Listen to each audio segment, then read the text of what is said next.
Merdeka dan selamat datang pada kajian sejarah Indonesia. Pada kesempatan kali ini, kita akan membahas mengenai sejarah penjajahan bangsa Portugis di Nusantara. Maka dari itu, silahkan kalian simak baik-baik. Nah, pertama-tama yang perlu kita ketahui adalah apa saja motif dan juga latar belakang mengapa bangsa Portugis menancapkan kekuasaannya di beberapa wilayah Kepulauan Nusantara. Pertama-tama kita lihat dari aspek politik, bahwa bangsa Portugis kalau dibandingkan dengan bangsa-bangsa Eropa lainnya, ia cenderung mempraktikkan tipe kolonialisme secara politik ya, tipe kolonialisme yang disebut politik asimilatif. Loh, kenapa disebut asimilatif? Maksud dari asimilatif apa? Bahwa seolah-olah Portugis ingin menjadikan wilayah jajahannya sebagai Portugis yang kedua. Karena Portugis itu ketergantungan terhadap wilayah jajahannya. Loh, kenapa bisa begitu? Maka kita lihat dari aspek ekonomi dulu dan juga nantinya dari aspek geografis mengenai negeri Portugal. Nah, secara ekonomi, bahwa penghasilan Pelabuhan Lisabon yang menjadi pusat perdagangan di Portugal itu berkurang karena jatuhnya Konstantinopel di bawah tangan Turki Utsmani atau Turki Ottoman saat itu yang ditaklukkan pada tahun 1453 di bawah Sultan Muhammad Al-Fatih. Sehingga Portugis berusaha mencari sumber penghasil rempah-rempah yang semula mereka dapatkan bisa dari pelabuhan Konstantinopel langsung atau dari pedagang-pedagang Genoa, Venesia yang memang berdagang dengan bangsa Portugis di Laut Mediterania. Dan kekayaan yang berusaha dicari oleh bangsa Portugis secara ekonomi tentunya tidak jauh dari emas, karena memang saat itu paham merkantilisme klasik itu sedang populer di Eropa yang menjadikan emas sebagai tolak ukur kekayaan sebuah negara. Kemudian juga rempah-rempah sebagai salah satu komoditas yang paling laku diperdagangkan di Eropa, sebagaimana yang saya jelaskan di video-video sebelumnya. Dan ada juga misalkan hasil-hasil pertanian, perkebunan, dan juga sebagainya. Nah, bagaimana kalau secara geografis? Kalian juga perlu tahu bahwa secara sumber daya alam, kemudian secara kondisi geografis di Portugal sana, itu sumber daya alamnya miskin. Kemudian tanahnya juga tidak subur karena banyak tanah bebatuan. Sehingga nantinya ketika Portugis melakukan penjelajahan samudra dan memiliki tanah koloni, ia sangat tergantung dari kekayaan tanah koloninya. Makanya tadi saya sempat sebutkan bahwa politik penjajahan Portugis bersifat asimilatif, karena Portugis itu nantinya akan sangat ketergantungan terhadap tanah jajahannya, dan sebaliknya rakyat jajahannya dibuat seperti orang Portugis agar ketergantungan dengan bangsa Portugis. Bagaimana caranya? Tentu yang namanya politik asimilatif, adanya adaptasi terhadap kebudayaan yang lebih superior. Salah satu cara yang dilakukan oleh bangsa Portugis adalah menyebarkan agama Katolik sebagaimana yang mereka anut. Dan dalam konteks sejarah Eropa saat itu, di mana terjadinya reformasi gereja yang melahirkan gereja Kristen Protestan, Portugis bersama juga Spanyol itu adalah dua kerajaan yang masih setia terhadap tahta suci. Makanya Portugis dalam melakukan penjajahan samudra dan juga melakukan praktik kolonialisme dan juga imperialisme itu juga banyak mengikut sertakan para misionaris-misionaris dari gereja Katolik untuk melakukan perkabaran Injil. Tetapi di sini perlu juga kita garis bawahi, bukan berarti dengan adanya narasi sejarah yang seperti ini kita memiliki paradigma atau pemikiran bahwa seolah-olah ajaran ini disebarkan melalui kekerasan. Tentu ini dua hal yang berbeda. Toh juga nanti saya akan sebutkan apa misi yang dilakukan oleh misalkan Santo Franciscus Xaverius terhadap orang-orang Portugis walaupun seagama dan juga sebangsa. Nanti kita akan lanjutkan. Nah, selanjutnya yaitu bagaimana sikap Portugis terhadap kerajaan-kerajaan yang ada di Nusantara. Tentu sikap Portugis ini sangat ditentukan, sangat dipengaruhi oleh identitas agama dan juga politik dari kerajaan yang bersangkutan. Kalau misalkan kerajaannya itu bercorak Islam, seperti Kerajaan Malaka, kerajaan Aceh, kemudian kerajaan Demak, Ternate, sikap Portugis itu cenderung memusuhi karena bangsa Portugis masih dipengaruhi semangat reconquista atau semangat balas dendam, yang mana kan Portugis sebelum merdeka dari, dalam tanda petik ya, jajahan kerajaan atau khalifah Islam di Cordoba, itu Portugis lama dikuasai oleh kerajaan yang bercorak Islam, di mana ya kurang lebih sekitar 800 tahun lah ketika tanah Andalusia atau semenanjung Iberia itu dikuasai oleh khalifah Umayyah, kurang lebih demikian. Dan sebaliknya, Portugis cenderung bersahabat dengan kerajaan-kerajaan yang memang secara corak bukanlah kerajaan-kerajaan Islam. Di antaranya misalkan kerajaan Sunda yang terletak di Jawa Barat. Kerajaan Sunda secara corak dia lebih dominan Sunda wiwitannya. Atau misalkan kekuasaan benteng-benteng terakhir, kekuasaan Hindu terakhir di Pulau Jawa, misalnya di Blambangan. Nah, itu adalah kekuasaan-kekuasaan yang diajak kerjasama secara bersahabat oleh Portugis untuk mengalahkan kerajaan-kerajaan yang bercorak Islam. Karena tadi, bangsa Portugis masih dipengaruhi semangat reconquista. Nah, kalau kita tilik lebih jauh lagi, misalnya dengan kerajaan Sunda. Nah, Portugis membangun kerjasama dengan kerajaan Sunda pada tahun 1522. Loh, kenapa Portugis membangun kerjasama dengan kerajaan Sunda? Karena memang saat itu secara geopolitik, kerajaan Sunda posisinya sedang terancam oleh keberadaan kerajaan Demak yang berusaha menguasai pusat-pusat perdagangan, di mana kerajaan Demak secara corak kerajaan Islam. Dan kebetulan Portugis pun pada tahun 1513 dan pada tahun 1519 itu juga diserang Pelabuhan Malaka oleh kerajaan Demak di bawah pimpinan Pati Unus. Nah, berarti di sini antara kerajaan Sunda dan juga Portugis itu memiliki musuh yang sama. Makanya pada tahun 1522 Portugis yang saat itu gubernur Portugis di Malaka ya, yang dipimpin oleh Francisco da Sá, itu melakukan kerjasama dengan kerajaan Sunda yang saat itu dipimpin oleh Prabu Siliwangi. Kalau tidak salah namanya Prabu Surawisesa.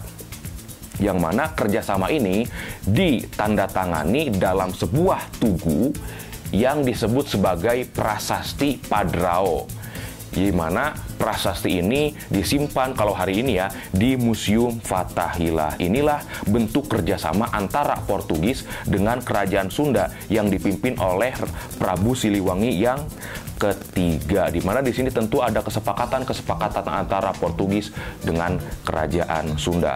Tetapi kerjasama ini berakhir dengan kegagalan. Kenapa? Karena sebelum Portugis sempat memberikan bantuannya secara fisik untuk mempertahankan kerajaan Sunda dari serangan kerajaan Demak, Portugis di sini terlambat karena dua pelabuhan terpenting yang dimiliki oleh kerajaan Sunda saat itu. Yang pertama, Pelabuhan Sunda Kelapa yang hari ini kita kenal lokasinya dengan nama Jakarta, dan juga Pelabuhan Banten itu berhasil diduduki oleh kerajaan Demak yang bekerja sama dengan kerajaan Cirebon di bawah pimpinan Fathahillah. Nah, ini berarti menandakan kerjasama antara Portugis dengan kerajaan Sunda berakhir dengan kegagalan. Selanjutnya, yaitu di mana saja wilayah kekuasaan bangsa Portugis di Nusantara. Pertama-tama kita lihat dulu wilayah Indonesia bagian barat, bahwa salah satu lokasi yang paling awal dari kekuasaan Portugis di Nusantara adalah terletak di Pelabuhan Malaka yang direbut oleh Portugis pada tahun 1511 dari Kesultanan Malaka. Pelabuhan Malaka direbut oleh Portugis di bawah pimpinan Alfonso d'Albuquerque, ya, di mana Pelabuhan Malaka sebelum ditaklukkan oleh bangsa Portugis, yang pertama, ia adalah pusat penyebaran agama Islam di Asia Tenggara. Kemudian ia juga pusat perdagangan di Asia Tenggara. Dan yang ketiga, ia juga adalah pusat kerajaan Islam terbesar di Asia Tenggara pada masanya. Sehingga kita bisa menyimpulkan bahwa Pelabuhan Malaka ini memiliki posisi yang sangat penting di Asia Tenggara. Inilah yang menyebabkan kenapa Portugis itu memiliki ambisi untuk merebut Pelabuhan Malaka. Dan juga dipengaruhi, tolong diingat juga, berdasarkan video yang sebelumnya saya sampaikan, Portugis itu dipengaruhi oleh semangat Reconquista. Kalau misalkan pelabuhan Konstantinopel di Eropa sana bisa direbut oleh Turki Utsmani yang beragama Islam, loh kenapa kita tidak bisa untuk merebut Malaka untuk dijadikan sebagai milik Portugis, ya? Kurang lebih demikian, akibat pengaruh juga dari semangat Reconquista. Nah, dari sinilah Portugis memulai hegemoninya, memulai kekuasaannya di Nusantara. Dan tentu posisi Portugis di Malaka itu bukanlah tanpa ancaman dari wilayah-wilayah tetangganya, terutama dari Kesultanan Johor yang dulunya adalah Kesultanan Malaka sebelum ibu kotanya direbut di bawah pimpinan Mahmud Syah. Kemudian akibat jatuhnya Pelabuhan Malaka, muncul kekuatan baru yaitu Kesultanan Aceh yang juga ingin menguasai Malaka. Dan tentu kalau dari Pulau Jawa, Demak pun berusaha merebut Pelabuhan Malaka di bawah pimpinan Pati Unus pada tahun 1513 dan juga pada tahun 1519. Nah, dari Malaka, Portugis pun juga berusaha mencari dari mana pelabuhan, dari mana rempah-rempah yang didatangkan ke Pelabuhan Malaka. Dan ternyata rempah-rempah didatangkan dari Kepulauan Maluku sebagai penghasil rempah-rempah. Sehingga Portugis itu juga mencari di mana letak Maluku. Dan Portugis sampai di Maluku pada tahun 1512. Mereka berangkat pada tahun segitu dan mereka sampai di Maluku. Di sanalah mereka menemukan pusat penghasil rempah-rempah di Nusantara. Tetapi Portugis baru berkuasa di Maluku pada tahun 1522 ketika Portugis menjalin kerjasama dengan Kesultanan Ternate yang kebetulan saat itu sedang bermusuhan dengan Kerajaan Tidore yang bekerja sama dengan Spanyol, ya.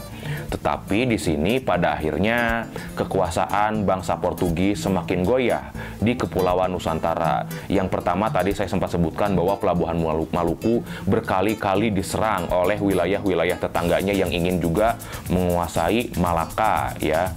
Kemudian di Maluku, di sini perlawanan rakyat Maluku begitu besar, terutama ketika Portugis mengkhianati Sultan Hoirun yang tadinya mau melakukan perjanjian di benteng Portugis. Ternyata Sultan Hoirun justru dibunuh oleh Portugis yang menyebabkan rakyat Maluku menjadi marah, terutama kemarahan anak Sultan Hoirun yang bernama Sultan Ba'abullah yang ingin mengusir Portugis dari Ternate, dan itu pada akhirnya berhasil. Nah, makanya karena Portugis posisinya terancam dan juga tersingkir dari benteng-bentengnya, makanya pada tahun 1575 Portugis terpaksa hengkang dari Maluku dan menancapkan kekuasaannya di Timur Timur. Nah, inilah wilayah-wilayah yang memang pernah dikuasai oleh bangsa Portugis. Yang pertama di Pelabuhan Malaka, kemudian di Kepulauan Maluku, dan terakhir yaitu di wilayah Timur Timur. Ya, kurang lebih demikianlah. Kemudian apa saja peranan bangsa Portugis dalam penyebaran agama Katolik di Nusantara? Tentu Portugis memiliki peranan yang besar. Makanya hari ini kita mengenal salah satu keragaman agama bangsa Indonesia dalam konteks kebinekaan, yaitu adanya Jemaat Katolik di Indonesia. Kita lihat dari sisi historisnya atau sejarahnya. Awal mula perkabaran Injil atau awal mula penyebaran agama Katolik Roma di Nusantara itu ketika berdirinya keuskupan pertama di Goa pada tahun 1534, di mana sejak itu banyak ordo-ordo gereja yang mulai gencar menyebarkan agama Katolik di Asia, salah satunya di Nusantara. di mana salah satu ordo yang paling awal yaitu ordo atau kongregasi yang bernama Persekutuan Yesuit. Hari ini dikenal kalau di Indonesia dengan nama Serikat Yesus yang didirikan oleh Santo Ignatius dari Loyola. Kemudian Ordo Yesuit mengutus Santo Fransiskus Xaverius yang saat itu tentu belum disebut sebagai santo untuk menyebarkan agama Katolik di Asia sebagai seorang misionaris. Dan ia sampai di Goa, India pada tahun 1542, di mana di sana dalam riwayat ia dikabarkan melakukan khotbah-khotbah, melakukan sakramen suci, dan juga merawat orang sakit. Dan barulah ia kemudian melanjutkan perjalanannya ke Nusantara, di mana ia sampai di Ambon pada tahun 1546. Tetapi sebelum sampai sana, ia singgah dulu di Malaka. Tugas utama Fransiskus Xaverius dalam misinya itu apa? Yang pertama, ia memiliki tugas untuk mempertaubatkan orang-orang Portugis, yang mana secara agama orang-orang Portugis itu agamanya Katolik, tetapi perilakunya sudah jauh menyimpang dari Alkitab. Kenapa? Karena orang-orang Portugis itu terkenal kekejamannya. Mereka dalam melakukan penjelajahan samudra, dalam menancapkan kekuasaannya di tanah-tanah koloni, terkenal kejam dan sewenang-wenang. Ini kan tidak sesuai dengan doktrin utama Gereja Katolik. Kalau hari ini doktrin utamanya adalah cinta kasih, kan kurang lebih demikian. Makanya Fransiskus Xaverius memiliki misi untuk mempertobatkan orang-orang Portugis. Kemudian misinya juga tentu ia harus melakukan penyebaran perkabaran Injil kepada semua bangsa-bangsa yang ia temui di Asia, termasuk Nusantara. Nah, tadi saya sempat menyebutkan bahwa ia sampai di Ambon pada tahun 1546, kemudian misi yang ia lakukan dilanjutkan ke Pulau Seram, ini masih di Kepulauan Maluku ya, kemudian Saparua, dan juga Ternate. Nah, apa yang ditinggalkan, apa dampak yang ditinggalkan oleh Fransiskus Xaverius dalam misi perkabaran Injilnya?